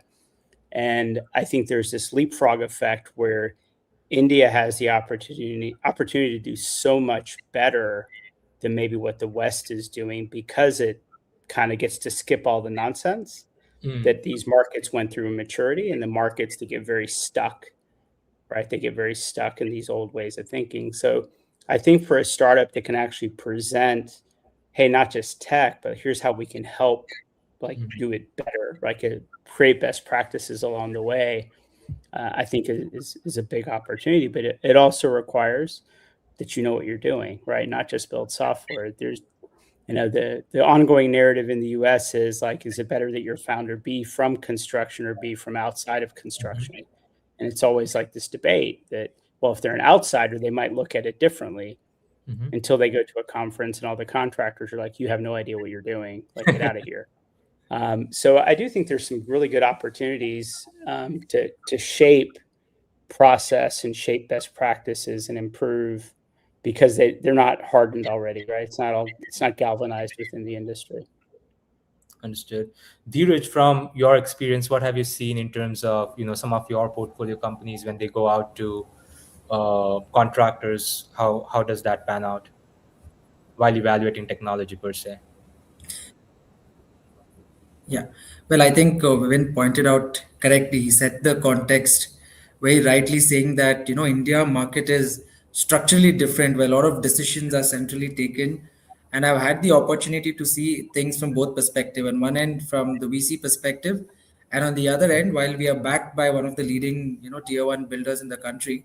So what happens is, whenever we evaluate an investment, we take it to our engineering heads, we take it to our heads of marketing, or head of BIM, and our head of the entire design team. So despite being forward in terms of tech adoption, we set up accelerator program about 10 years ago in India, when no one even had heard about what PropTech or ConTech is. And despite having this mindset that we need, in order to stay ahead of the curve, we had to we wanted to launch this fund and be pro innovation. We see that when we introduce these startups within our ecosystem, within the builder ecosystem, it has its own course. It needs to go through its own course of sales cycle. So yeah, I do agree. Our startups definitely face this challenge of going through longer business cycles to crack. Just to give an example, it takes no less than 6-8 months to honestly convert with any of the builders in the country. So there are challenges in terms of having long sales cycles and having to convince the old archaic ways of uh, the way things were done. But having said that, we are seeing that the adoption, a lot of few folks, because we do a lot of conferences with tier 2 builders, with the entire credit, there's a lot of interest with the second gen entering the real estate business. Things are changing, and we believe it's the right time where people are starting to look at things differently. And also, very interesting fact is, one of the startups we're evaluating, while they had challenges going directly and approaching builders directly, if they sort of partnered with, say, IPCs of the world, Colliers, who do project management, and if those services are bundled and given along with it, then the adoption is far more easier. The tier 2 tier 3 builders also, we have seen the kind of adoption. So that way, India is, I think, very a unique market, and it needs, you need to have great relationships, you need to know the promoters, and in order to crack, and even then you have your own set of challenges. Yeah, I think you brought up a good point about sales cycle and how long it takes to convert. I wanted to ask around specifically when you look at construction tech, it is not like consumer tech. The conversion rate or the pilot timeline for pilots is long as well. Specifically to like Indian ecosystem, have you seen any kind of patterns of how much time does it usually take for some of the context solutions to get to a pilot and then get to like properly definable results, outcomes, and then kind of get to, I wouldn't call an enterprise deal, but at least for a deal for like a couple projects. Aditya, I'll start with you. Yeah, I think it really depends on who you're targeting. Like I've seen startups in India who are providing like ERP solutions for the SMBs. I think the sales cycles are definitely smaller, but also obviously the ticket size is smaller, the recurring revenue is smaller. And as Dheeraj mentioned, I think if you go for the larger builders, which probably is not just unique about India, right? Even in the US, if you're going to the larger builders and trying to create like an enterprise account, it does take time. But I have heard from startups in India, like especially if it's software related or only software, and if it's SMB, then the sales cycle could be small, like to 3 to 4 months. But if it's something which you have to go to enterprise, can be longer. So I think at the end of the day, it depends on the size of the customer. What is your solution to? So I think if you're trying to replace an ERP, that'll take some time, like a comprehensive solution to kind of go and do that. But if you have like a very specific solution for one aspect of the construction workflow, it's also much easier to kind of roll that out. Vivin, your thoughts on this? I think Aditya hit on an important point. It's actually depend more on the type of customer than anything else. For example, if you go to really small promoter-led companies, which is not very big, and they want to win business and just want to keep moving, the sales cycles can be very fast. I've known startups which have closed deals in a week, right? But these are very small customers, and there it's about scaling it very, very rapidly, right? As you go enterprise, as you go more complex solutions, it gets longer. It could be a week for the smallest ones. It could be 3 months for slightly bigger ones. It could be 6 to 12 months for the really large ones, right? So I think it's a factor of what is the size of the company and what is the complexity of the solution that you're deploying. As point solutions get adopted faster, ERP solutions get much longer to get adopted. So it definitely depends on both of those factors. Understood. Now that we've kind of touched upon the type of solution or the type of your ICP, essentially thinking about just the Indian market, what are some categories that you see can be built in India and be sold in India, and also built in India and sold globally? Can you point out like any categories per se? I'll start with KP. Yeah, I think if you're building a tool, right, any kind of tools, we've been very successful with Track 3D. They were started in India and then moved to the US. And I think the challenge, I think, sometimes with selling tools in India is people feel like they can go hire a software person and build it themselves, right? So there's it's like in their mind sometimes it's easy, oh, I can do that. But I think there is value in testing in the U.S. market. It's kind of interesting, like what Vivin was saying. You can build things just for the Indian market. I see a lot of deals out of Singapore, and there's just no market there. There's a lot of innovation, but you can't build a business based in Singapore. It's just too tiny. So I think that's also a point of decision that people have to make. And a lot of the companies that I see that come out of India, they're squarely focused on coming to the US because they've struggled in the Indian market. They've built something, some kind of tool, so to speak. I also think, we talk about product market fit and all these sales cycles. One thing I see this not just with Indian companies, but even in US companies, when there's people on the team that can write code, they don't spend enough time on customer discovery. They're very, very quick to build something because that's like their natural environment. It's like, let me go build something. And I think one of the things that you miss out when you go to a customer and build up with something already built and saying, hey, you want to be my design partner, versus having higher level conversations, you miss out on the bigger opportunities. And these opportunities change over time. And I think sometimes companies in India, startups I see in India just have not, there's a lot of like, oh, well, we know. And I'm like, have you talked to 100 people? And it's like, well, kind of. I sent emails. It's like, no, that's not the same, right? I think, so I think the one way you start to shorten your sales cycle is by spending more time on customer discovery before you actually build anything, and spending, it might be a year. It might be 2 years of customer discovery. I don't know. Like some of this stuff takes time. But I think going from India to the US, there's almost a dynamic if you're if you're struggling in India, you might do better everywhere else, right? Because maybe the idea you have is, I met a company that's doing like WhatsApp safety management, right? Which, they've done well in the Middle East, right? They haven't done well in the US, but they really shifted from India and went to the Middle East and have done well there. So I also think while the US market is a big market, I think one of the biggest benefits of being from India, if you're getting some headwinds in the local market in India and want to look at other markets, you have the Middle East right there. You have, there's other places. You don't have to jump all the way over to the US.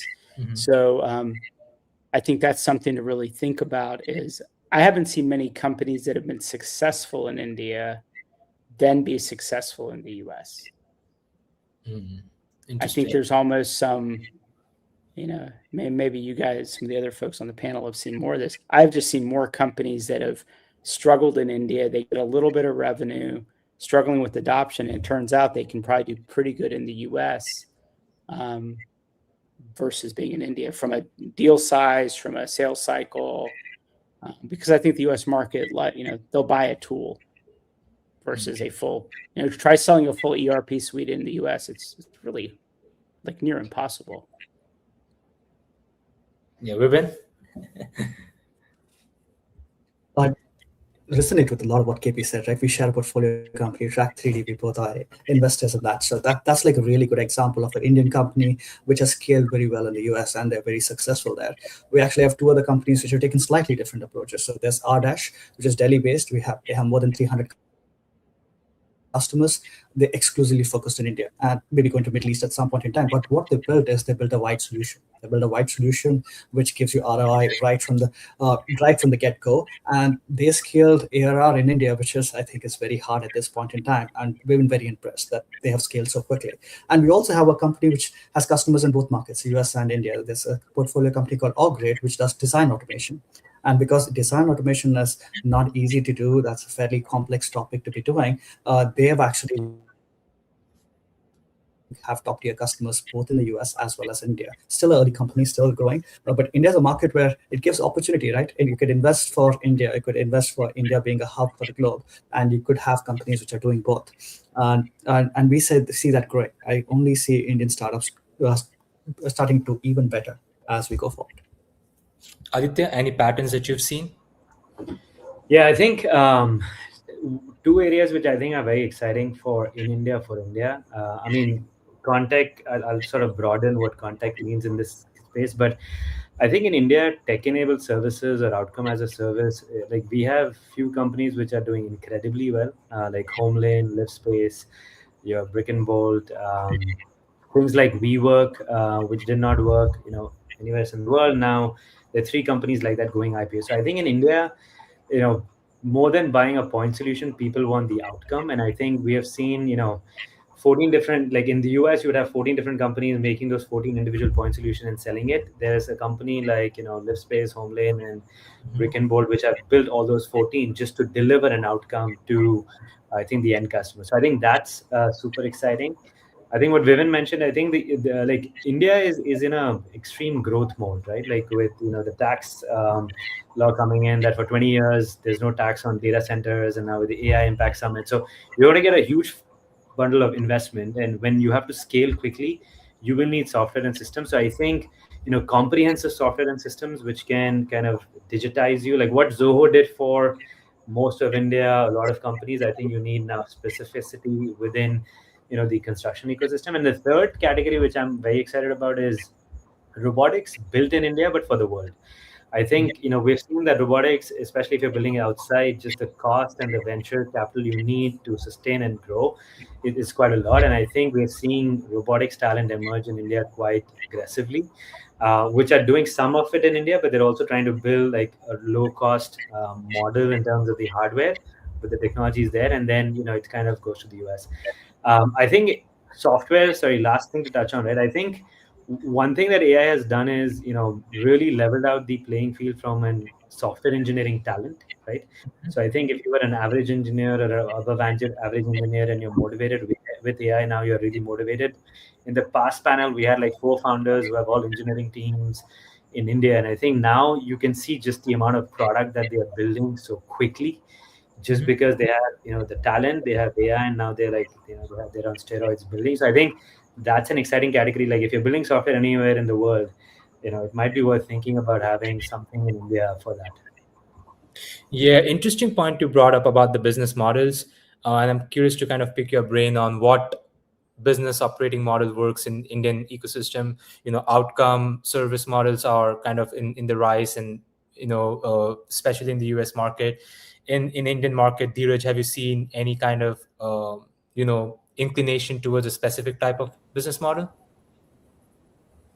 Well, in construction tech, so far we've seen, the material procurement has worked in India so far, where there was no real innovation per se. It was just how you buy materials better, your access to credit, integration with fintech. Then we had, an emerging category where even Aditya mentioned, like likes of brick and board, which help you manage a project end to end. Is like a digital project management solution that has started to play out well. But apart from that, even there were some companies from an accelerator program like a BIM collaboration tool, which didn't do that great in India. Great solution, which I think they're trying to scale up in the US now. It's called Snaptrude. So, to put it very bluntly, in India, we've seen very real innovation in construction tech. There has been, I would say, a lot of focus on ROI. A lot of it's always like, why do we need it? If it's not broke, why do we fix it? Kind of an attitude. But we're seeing things change. We are seeing certain solutions which help you manage your projects. With the help of AI and say LiDAR, RGB kind of technologies, which help you do the vendor reconciliations, help you do the entire project management and the QC part as well. Where for larger builders, you have a 35-40 member just a QC team which does your vendor or contractor reconciliations. But now if technology can do that with the help of a LiDAR and RGB and those kind of integration, then your need or reliance on these on teams with things get faster, where you can also for example, say from your the BIM plan versus your actual plan, a lot of if you can detect those deviations in the initial stage, you can save a lot of time and rework time. You can save a lot of cost. So I think these kind of solutions people are excited to adopt, because we've been having conversations. A lot of our LPs are builders themselves, so they ask us, okay, hey, what's new out there? So when we mention these kind of solutions, we've seen a lot of them actually giving out POCs. It's all happened in the last 6 months, I would say. There's a company we're working with. They've done 120 POCs, which shows that the builders are excited and they want to adopt and look beyond solutions which were, not very tech focused, were just solving your logistical issues or supply chain issues. I think it's beyond that. It's in your design, your construction, your actual, which can make a difference. Yeah. Okay. Yeah, I also think, just to chime in, the robotics we're very focused on robotics. We've already made a bunch of bets on that. I agree with Aditya. There's a mindset a little bit in India around robotics that's starting off lean and being lean, whereas in the US it's like, let's go raise $50 million for our seed round to build a robotics company. So, which creates a lot of stresses in terms of how do you keep running. The second real thing I think where India has a great advantage is really looking at tech-enabled services. So when we look at like AI, most of the people in the construction space, they want AI to be perfect. It's like, it has to be perfect. I don't have time for all this nonsense. So if you can be a tech-enabled services firm that's an AI front end with really good, like, human in the loop in India, that's a really, really scalable business. In VC, we've always said, oh, we hate services businesses. Oh, they're the worst. Like we just get all mad about that. But I think when you look at an AI front end and human in the loop on the back end, you now have the potential to create a highly scalable business with the right types of venture margins. And quite honestly, like, India is really good at the services business, right? Where it's something that we've done for years.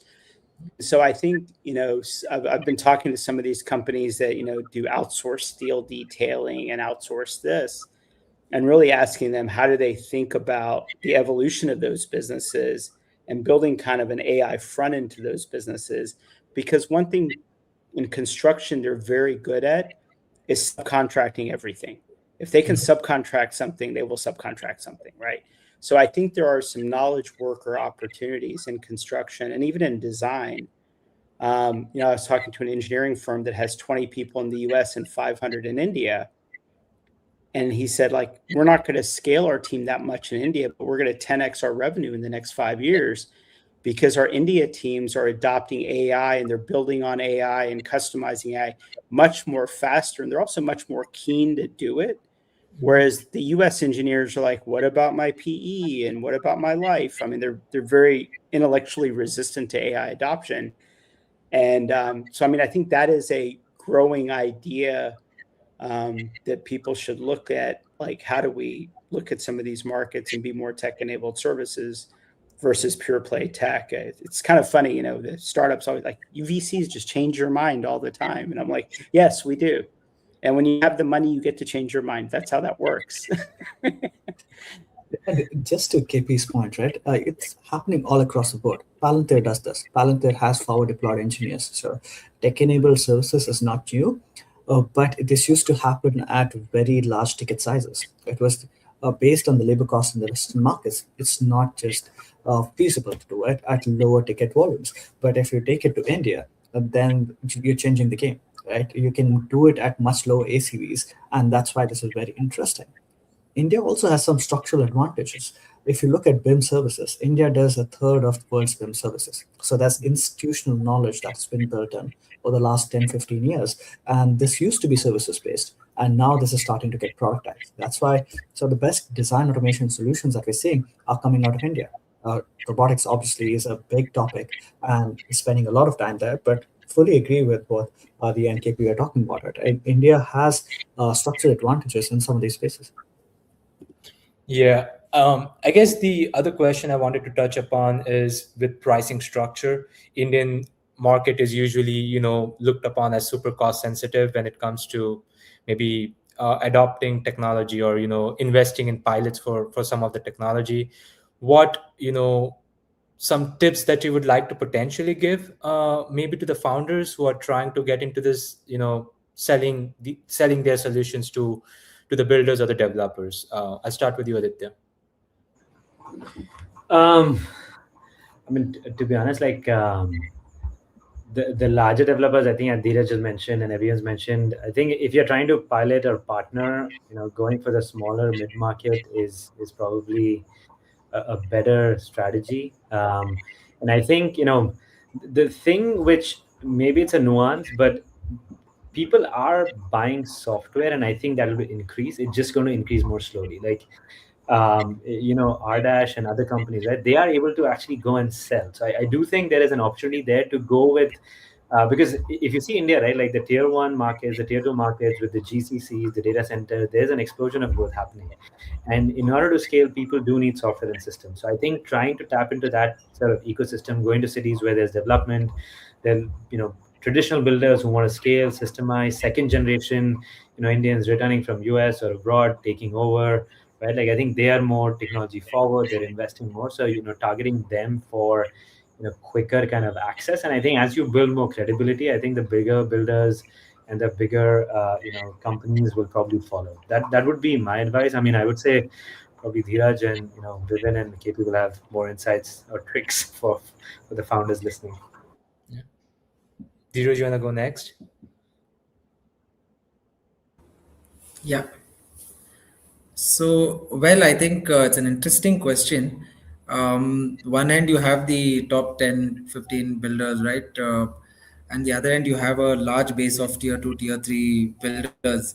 As I said, a lot of the tier 2, tier 3 builders take help of, because they don't have the kind of teams which the larger builders have. So they need help with, PMC or project management services. So they tend to use IPCs of the world. So I think a right approach would be for founders to have a two-pronged approach. For the larger builders, you need to build relationships, and as KP said, even if it takes a year or two, understand what the problem statement is and work backwards. And second, if you want to, and of course, to get to the right person in the larger organization, it does take time, because even if everything is approved and all of that, for example, in in Brigade we have a dedicated AI lead. We've who takes care of all the innovation within the projects, but he takes it to the engineering teams, he takes it to the larger teams. But then I'm just putting it very candidly, but then what happens is there's certain faction of the team which maybe they feel that their jobs are being taken over, although tech is making things more efficient. So there is a natural, I would say there's a cultural resistance to it. So I think it needs a lot of patience for, despite having all the connects. But going through the IPCs, going through likes of Colliers, going through, say Anarok or Cushman, whoever helps with these. I think it's a I think easier way and a faster way to get to the larger market, because then people tend to adopt, because usually products are white labeled and sold as part of the larger package. So we have seen in those instances, we have seen at least a decent amount of adoption. Vivin, KP, any words of wisdom for founders? Yeah, I think one challenge is like just that as you think about like raising capital, right? That's I think it's important. Like, I think what's interesting about some of these tech-enabled services, what I have found, even in the U.S. with our LPs, a lot of us have raised money from traditional strategic LPs like general contractors, and you have these conversations. You say, so you're going to put $5 million into a company and it might go to zero. And I'm like, it most likely will go to zero. And then what will the IP be worth? Zero. So I don't understand. Like, what about the EBITDA? What about they can't compute the sport? I always say, for Olympics homage right now, it's like we play downhill skiing.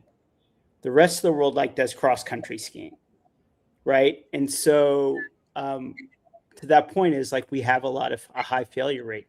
It's very, very hard to really sell that to a lot of traditional investors. And I think India, you have a lot of traditional investors. And I think the benefit of some of these models and spending more time in customer discovery is actually great relationship building. And if you do like an AI tech enabled business, you will have EBITDA. There's a line of sight to EBITDA, right? If you look at pure play tech, you don't even see EBITDA on a deck like ever, right? It's like revenue multiple, ARR, MR, that's all you see, right?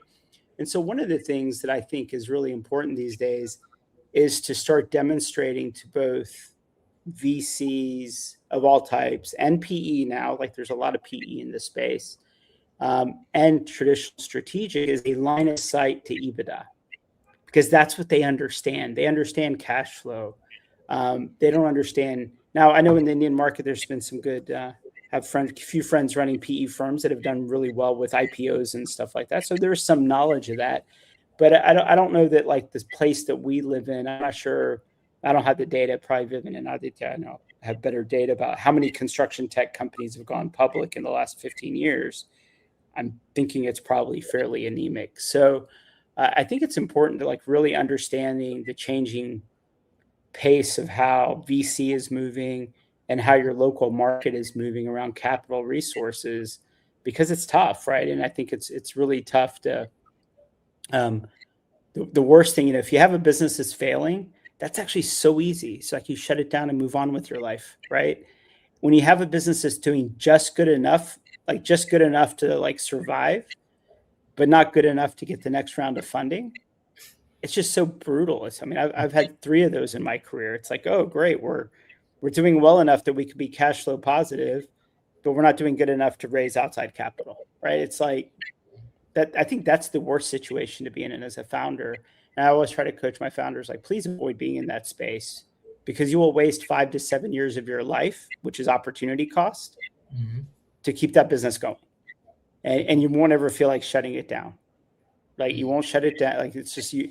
I just call it purgatory. You're neither in heaven or hell. You're just in purgatory. Vivin?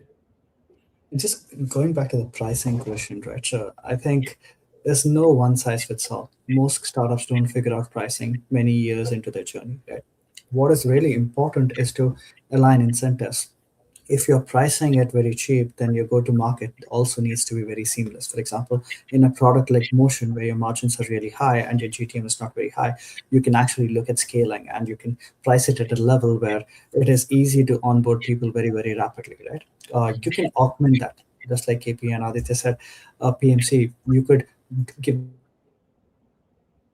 them onboarding support. So you have a base fee and that's augmented by auxiliary revenue streams, right? So how do you make sure that you're still surviving and you're still making money out of those transactions while also not increasing barriers to adoption, right? As you go larger and larger, you do want to make sure you're paid for the value that you're bringing. So how do you transition from your SaaS to maybe project-based, outcome-based, whatever other model that delivers value? Because if you align it with outcomes and value generated, then you have a line of sight with the customer saying, I'm adding this value and that's why I'm charging what it is, without it being at a level where it starts to become an objection, right? The great thing for India is super cost sensitive. So it forces product efficiency. It forces efficiency across the board for you to survive. And if you are able to crack this market, then the ROI in other markets is astronomical. You go to Middle East, you go to US, you go to other markets. If you're actually able to do that, then structurally you're set up in a place where you have very, very strong foundations. And that I think is important. And we don't need to be tied to traditional SaaS models. There's nothing wrong with it, but you can refine it to what your customer wants. Yeah, I guess on that note, right, with now that we have AI, it's become slightly more easier to ship products. Obviously, there's still a lot that goes into it from front end, back end perspective. But do you think that, and maybe in the US market, since it's kind of matured, more top general contracting firms might look to build their own custom tools depending on, you know, the information that they have, the needs or the gaps that they have. Do you think this will obviously develop in the US market? And then do you think there's a possibility that the Indian market also kind of catches up to this trend? And, you know, mostly I'm assuming that a lot of the tech context solutions are being sold to this, you know, top, as Aditya mentioned, like the top quartile of your builders and developers. And if they also kind of start getting into the whole custom internal build tools, what happens to the whole ecosystem? I would love to kind of hear your thoughts on this. See, GCs, at least especially the big ones, will always want to build their own tools just because it gives them a sense of control and this gives them a sense of customization. But it's not just about creation of these tools. It's maintenance, it's upgradation, it's about ensuring this lasts through the life cycle. So GCs have probably burnt more money in building internal solutions than deploying any kind of software solution that they have, right? So, but to the flip side, right? Startups also have access to new technology. So it's also becoming easier for startups to build. This is the single focus that they have. So they will attract better talent. They will be better at execution. They will have a vantage view from data from multiple people. So if it's a good startup, they should always be better than the solutions that the GCs can build and be more cost efficient, right? And the best-in-class people understand that, right? There might be small situations where it might be beneficial to build an internal solution, but in a vast majority of cases, you want best-in-breed solutions if it impacts your bottom line, right? So GCs are not in the business of building software. They're in the business of building buildings, right? And they want to do that most efficiently. Even though the temptation is always there to set up your software team and be supportive, I think that's just augmenting the mainstream solution, not replacing them. But there will always be cases in the US, in India, in other markets where people want to build their own solutions. Yeah, I mean, Vivin and I have a lot of the same friends, but I'm seeing a lot of this trend with the very large GCs and the very small GCs. The very large ones have invested heavily in quote unquote innovation teams. And people are starting to ask the question like, okay, what's our ROI? What are we getting out of this, et cetera, et cetera. But more so, there's a psychology where you can build stuff yourself. And people are definitely like playing with the tools, playing with Replit and Cursor and even Claude, right? And there's just an interest, right? It's like, so it's not even, it doesn't make a lot of financial sense to Vivian's point. Like, you know, you have to maintain all these things, right? But for some reason, right, this is the psychology of these folks, right? They're like, why am I going to go buy something? I know what I need. Now I know how to write code, right? So they're doing it for no economic reasons, but almost like cultural reasons. Like, oh, my innovation team wants to build something. And then especially if you have an innovation team that's disjointed from like the CIO is like, what are those guys doing? They should build this. Why are we buying this? Right. And so there is some, unfriendly friction that exists there. But and then the smaller firms, they're just so excited because no one cares about them. Right. And they don't have the money to look at all the cool tools. The ones in the middle I have found are the best because they have all the same problems as the big ones. And they have resources to spend to fix the problems. But they're never going to have a 20-person innovation team. Like they have no innovation team, right? They basically have a CIO that's very good at managing Procore that's now doing innovation, whatever that means, right? So I think like the way this will shake out, it's not about good or bad, right? It's really just like this is a wave of people that are just being curious, doing things. It'll probably end poorly, right? I don't think it's going to end well. It's probably going to end poorly.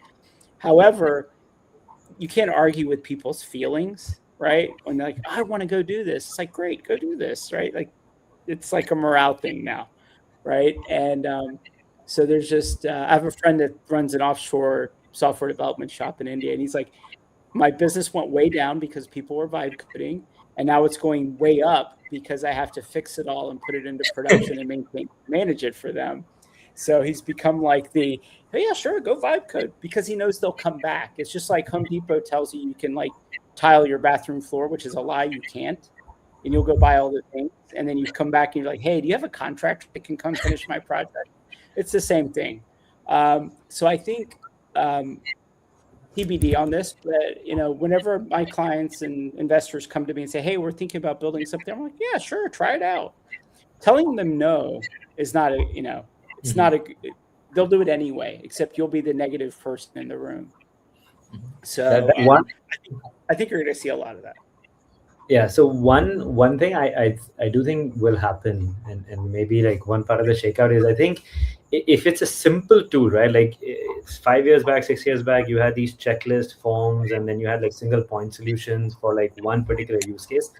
I think, more than, GCs or anyone building it, I think Microsoft is the competitor, which is building this Fabric and platform and copilots and agents. And I think there's large companies would kind of build those connection or integration workflows. But to Vivin's point and KP's point, I think if you're building something deep tech, if you're solving a real problem and you're creating value, I think continuously investing and maintaining in deep tech software is kind of harder. So I think that will remain.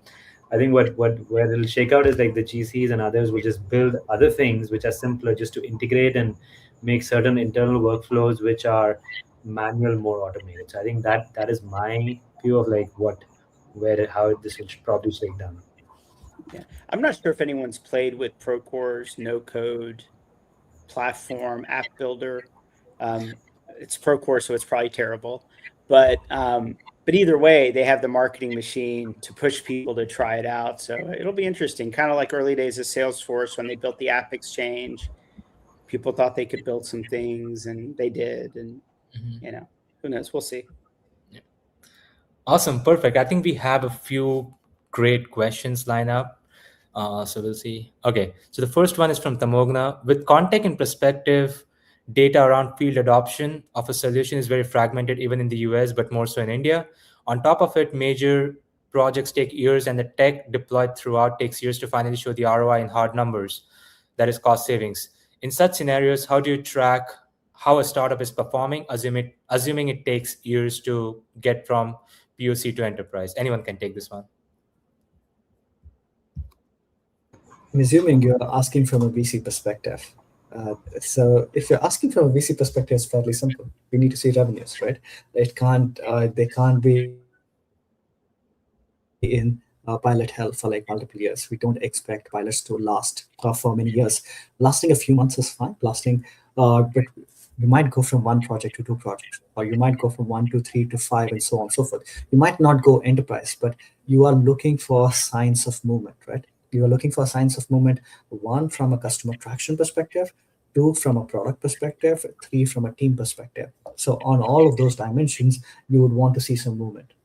From a customer, I don't think they will deploy you if they're not seeing value in a few months. If something's going on for years without seeing ROI, that probably startup is not going to be there much longer. So I do think pilots are meant to establish the value, right? Enterprise is when you have broken down all the systems to make sure your integrations are all working really well, but there's also pathway in between where you're going from one to many to all over, right? So I don't think it takes years to get that done. Yeah, I think what I would say is it really depends. If you started your startup with the idea that proof of concepts will take 3 years, right? I'm building small nuclear reactors, like whatever it is, that the business model is such that it's a long kind of incubation cycle of both R&D and adoption, and that was what the plan was, then one, you better be a very strong founder to sell that story. Hey, I'm ex Tesla, I'm ex this, I'm ex that, and have a lot of pedigree to sell that story, which it's happening, right? It's happening. But I think the problem is when you think it's like, oh, it's a 3-month thing, and then it turns into a 2-year thing, then it's a problem, right? So then you end up with a problem. There are some business models that just take a long time to prove. And quite honestly, they're probably that much more integral to the business, which means it's very sticky, right? Like replacing an ERP system, it takes forever, but it is very sticky once you're there. But I think you have to have a great perspective on what the business model is going into it. If it's taking 3 years when you thought it was going to take 3 months, like go do something different. Mm-hmm. Yeah, makes sense. Okay, the next one here is when you look at Indian ConTech companies using outcome as a service models, do you evaluate them as tech platforms or service businesses? And what would change your answer? I think this is still, I would say, an evolving category where everyone's trying to figure out how to price it right. I think the one metric that for certain companies that makes sense is like, and it's hard to measure, but compared to the normal method, like what is the actual productivity gain or cost gain? I think what I see or I look for is customer feedback. Like actually, did they have a good experience going with this company which was providing an outcome versus something else? Like that's another metric. And I think from a multiple perspective, right, you kind of have to see them scale and grow and how much they can kind of roll out their own products, services, go up the value chain, become a marketplace, and you're trying to figure out what that multiple looks like. But I would say it's still a fairly newer category which is coming up, which is an exciting category, and I think it's a hybrid between tech and services. There could be some multiple in between that you have to think about to really price them the right way. Awesome. Just adding on to what Aditya said, and if you're able to productize it, I think that will be key to evaluate. As a VC, I think that's what we look for. Yeah, I think when I look at these, it's like, what is your recourse, right? So part of these models are based on heavy trust and legal, right? So if I do this and it works out, you're going to pay me. So the customer gets all the value on the front end and pays you after the fact, right? So will you get paid, right? And and not that the legal environment in India is any better or worse than the US. It's just that if you're giving all the value up front and then getting paid on the back end, I would say, like, what is the recourse and how do you how can you turn someone off if they don't pay you? It's like, great, I created all this value. Now you owe me 10% of whatever. And they're like, well, sure, send me a letter. Like, sure, whatever. Cool. And one thing I would say is I wouldn't conflate business models with technology, right? It's a tech platform if it's having differentiated technology and defensibility and so on and so forth. And that could be priced in different manners. You could have outcome based, you could have SaaS, you could have whatever else that you want to charge it as. Right? That doesn't change the nature of the startup itself. Right? And when you're having outcome based, to KP's point, I wouldn't make it dependent on final result. If it's outcome based, you should have a certain metric that you track. For example, track 3D, it is outcome based in some ways, but it's based on square footage to some extent, right? OpenAI and others do it on usage, right? So it's outcome based, but within some bounding conditions, so that you're not left in the hook on not knowing what your revenue is. If you don't know what your revenue is, that becomes really hard for a startup, and that also becomes very hard for your investor pitch, because there's so much uncertainty that you're building into your business model, which doesn't help with fundraising. Makes sense. Awesome. I think we are at time. Really appreciate everyone, sharing the insights. Thanks, Vivin, KP, Dheeraj, Aditya. Thank you so much. Awesome. Okay. Now, a quick shout out to our sponsors. Thank you so much for being here. Thank you so much for sponsoring our day one. And I also want to quickly mention that we will also have a second round of this, or day two of this, which will be next Wednesday on 25th Feb, 10:30 a.m. EST, 9 a.m. IST, or 4:30 p.m. CET. And the sessions that we're going to talk about would be selling to India, which has all the top marketing and sales folks from Nemetschek, Autodesk, Hilti, Trimble. And then our second panel will be about building with India, mostly revolving around how some of the big general contracting firms in the US like Turner, DPR are setting GCCs in India. So make sure you sign up for this event, make sure you mark your calendars for this, and thank you so much for joining in today.